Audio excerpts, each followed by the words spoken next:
चाहे दुए तीन झिन मोर वीडियो ला देखता हो, पर देखे के बाद लाइक तो कर दे कर होगा।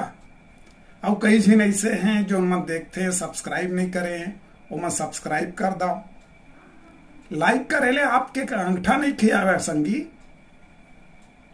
हालांकि मोर वीडियो आप मन ला पसंद नहीं होही तब होल ऐसे एक ठन मसाकियत बहुत का हो जी कोई पैसा आपके नहीं सिरा जाए, पर समझ में नहीं आवे आप मन हा ओमा बहुत किटई करता हो। और खासकर हमारे छत्तीसगढ़ के मनखे मन हो, छत्तीसगढ़िया भाई यदि देखत ना तो वो नहीं मस्काए काबर मसक बोन मत होए ना वो वायरल, मत होए ना वो फेमस।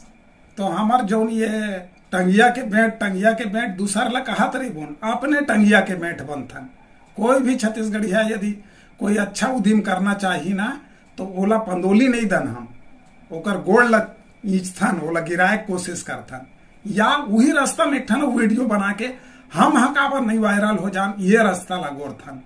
तो तहू होगे भैया वायरल, महू हो वायरल बात के बातें गुने के गोठ ला सुनना पहली जरूरी है। वायरल तो बहुत होवा थे, वायरल हो या हमार वो एक झिन भैरा काका हीरो बन गए, फिल्मी हीरो, यूट्यूब चलात फिल्मी हीरो हो गए। तो वायरल वो मन होते हैं। तो अगर 10-5 झीन भाई मन यहाँ तक के वीडियो देख रहे हो तो ऐसे थोकन टिप ले लाइक ला चपक दो भाई हो, ताकि महू मला लगे कि हाँ भाई आपका दुनिया ला के देखे हो वीडियो। धन्यवाद, नमस्कार।